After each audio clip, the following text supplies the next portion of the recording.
Now let me solve the problem on the invertible function by considering the first example, that is, let a is equal to 1, 2, 3, 4 and f and g are the functions from a to a given by where f is equal to 1, 4, 2, 1, 3, 2, 4, 3 and for g 1, 2, 2, 3, 3, 4 and 4, 1.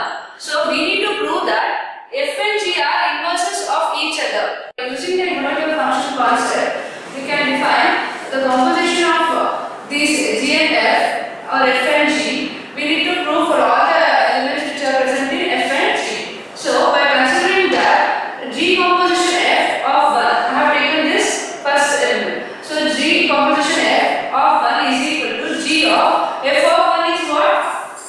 F of 1 is what?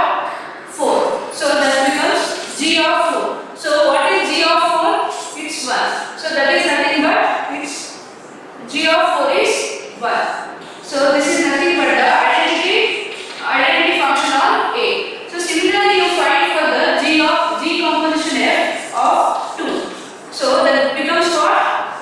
G of what is f of 2? F of 2 it's 1. So that becomes